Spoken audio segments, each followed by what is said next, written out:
Olá pessoal, sejam bem-vindos ao canal. Se você ainda não é inscrito, se inscreva, já deixa o seu like, que o caso de hoje é aquele da Catherine Worski.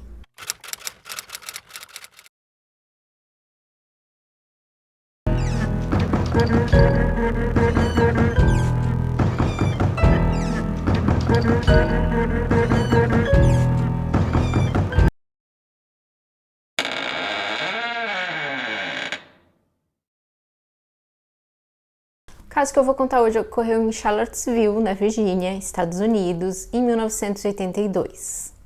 Catherine nasceu no dia 9 de abril de 1970 e seus pais são Alan e Robin. Ela tem dois irmãos, uma irmã mais velha chamada Jamie e um irmão mais novo chamado John. A Cat, como era chamada, ela gostava de atividades ao ar livre, ela gostava de pescar com o pai e também de brincar com seus irmãos. Quando ela estava com 5 anos de idade, ela foi diagnosticada com diabetes e ela aprendeu a aplicar insulina sozinha. E na época dos fatos que eu vou contar hoje, a Cat estava com 12 anos de idade. No dia 12 de junho de 1982, a Cat ela pediu aos pais para poder ir a uma festa do pijama na casa de uma amiguinha dela chamada Tammy. A Tammy era apenas um ano mais velha do que ela e elas já se conheciam há alguns anos, inclusive os pais da Cat conheciam a mãe da Tammy. Mas inicialmente os pais da Cat não queriam que ela fosse a essa festa do pijama, porém eles acabaram cedendo. Então, ali pro final da tarde, o Alan, o pai da Cat, levou ela até a casa da Tammy, se despediu da filha, verificou se ela tinha levado a insulina com ela e combinou de buscá-la no dia seguinte. A casa da Tammy não ficava muito distante da casa dos pais da Cat, eles moravam mais ou menos a 15 minutos de distância de carro. E pelo que a gente sabe, a festa do pijama correu bem, as meninas elas se divertiram muito e elas foram dormir um pouco mais tarde que o normal, afinal era uma festa do pijama. Mas então por volta das 5h30 da manhã, a Tammy teria acordado após ter um pesadelo. Então ela percebeu que a Cat não estava lá. Ela vai até o quarto da mãe dela, chama a mãe e conta que não estava encontrando a amiga. Então a mãe da Tammy ela acreditava que a Cat ela tivesse se sentido mal ali dormindo fora de casa e tenha ligado para os pais dela, que foram lá buscar a menina. Mas para se certificar, ela liga para os pais da Cat e então ela descobre que a menina também não estava lá. Os pais da Cat vão imediatamente para a casa da Tammy e ao chegar lá eles encontram a insulina da Cat. Então eles sabiam que a menina não iria a lugar nenhum sem a insulina, então eles tinham certeza que algo ruim tinha acontecido. Eles informam a polícia sobre o desaparecimento da menina e a polícia começa a investigar imediatamente. E inicialmente eles acreditavam que a Cat tinha sido sequestrada de dentro da casa da Tammy entre meia-noite e 5h30 da manhã. Foram feitas diversas buscas nos arredores da casa, em bosques e lagos, porém não foi encontrado nenhum sinal da menina. Algumas pessoas se ofereceram para ajudar nas buscas e entre essas pessoas, um dos primeiros a chegar foi um homem chamado Glenn, que na época estava com 23 anos de idade. E o Glenn, ele chama a atenção tanto dos investigadores quanto do pai da Cat.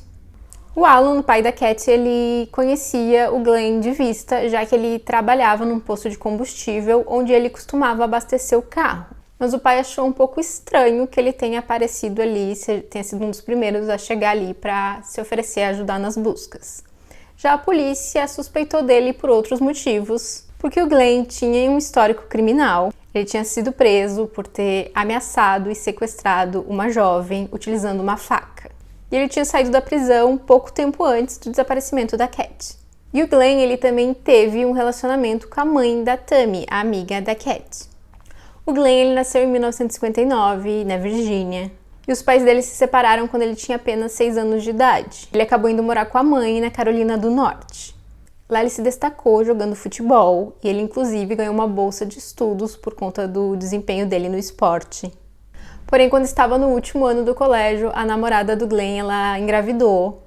E então o Glenn ele acabou não aceitando essa bolsa, desistindo da bolsa de estudos para ir para a universidade e acabou trabalhando em uma empresa a fim de sustentar a sua família. Porém, em 1981, quando a primeira filha do casal nasceu, ela foi colocada para adoção.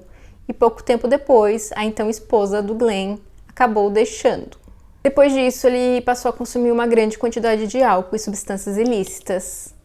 E foi nessa época que ele cometeu o crime contra aquela jovem de 18 anos e na verdade ele já conhecia a vítima.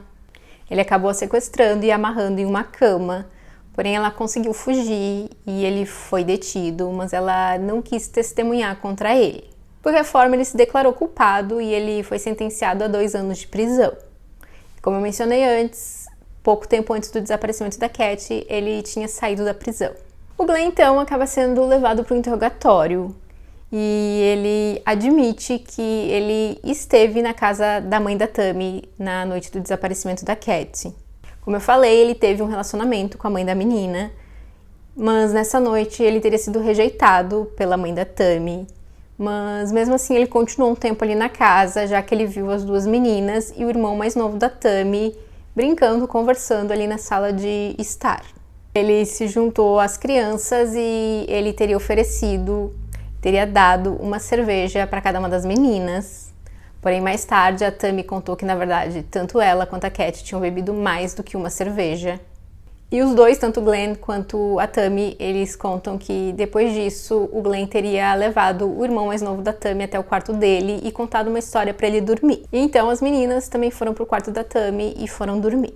Segundo o Glenn, o único crime que ele tinha cometido era ter dado bebida alcoólica para as menores de idade. Mas a polícia, os investigadores, eles não estavam muito convencidos disso. Eles acreditavam que após ter deixado as 2 meninas intoxicadas, ele teria tentado abusar da Cat, mas ela teria resistido e ele teria tirado a vida dela. Mas eles não tinham evidências que comprovassem isso. E o Glenn, ele deu permissão para a polícia fazer uma busca no apartamento que ele morava. Lá eles acabam encontrando roupas masculinas e também uma toalha sujas de sangue. Tanto as roupas quanto a toalha estavam escondidas ali num canto da cama, entre a cama e a cabeceira. E foram identificados os 2 tipos sanguíneos dessas manchas. Um era o tipo sanguíneo A, que era o mesmo tipo sanguíneo do Glenn, e o outro era o tipo sanguíneo B.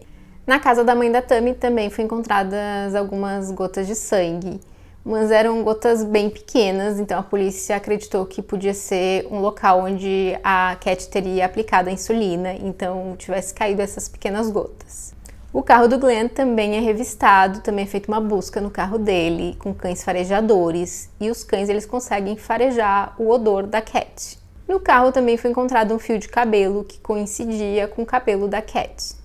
Ainda assim, o Glenn negava ter qualquer envolvimento no desaparecimento da menina.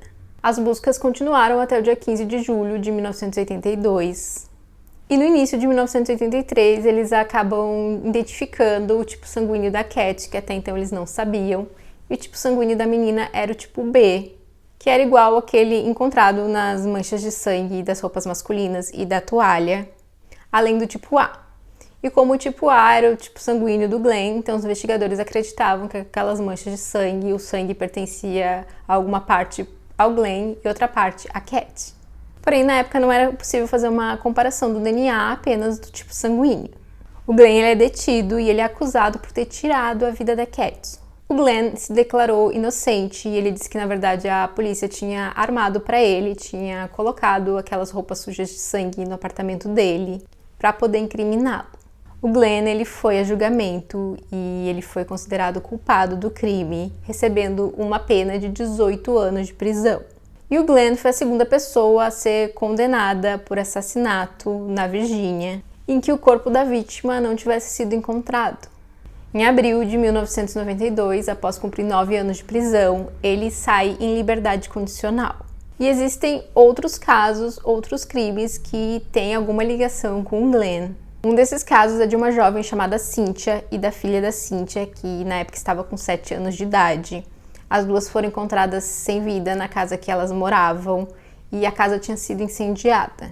Esse crime ocorreu em 1996 e nessa época a Cynthia tinha terminado recentemente um relacionamento com o Glenn. E uma testemunha teria visto a caminhonete do Glenn parada em frente à casa da Cynthia momentos antes do início do incêndio. Mas nesse caso a polícia não conseguiu provas contra o Glenn, então ele nunca foi acusado desse crime. E o Glenn ele também teve o nome dele relacionado com outros crimes, outros desaparecimentos, mas ele só foi a julgamento pelo caso da Cat. Algumas pessoas, inclusive, acreditam que o Glenn possa ser um criminoso em série. Os pais da Cat eles acabaram se divorciando após o desaparecimento da menina. e o corpo dela não foi encontrado até hoje. A Robin, a mãe da Catherine, perdeu a vida em 2014. No mesmo ano, o Glenn, que estava com 55 anos de idade, também perdeu a vida por causas naturais, tirando assim as últimas esperanças da família da Cat em encontrá-la. E o Glenn, ele nunca confessou o crime, até o dia que ele perdeu a vida, ele se declarava inocente. E é isso, esse foi o caso de hoje, eu espero que vocês tenham gostado do vídeo, não esquece de deixar seu like, se inscrever se não for inscrito e aproveite e compartilhe esse vídeo com alguém que você acha que pode gostar desse conteúdo. E até o próximo vídeo!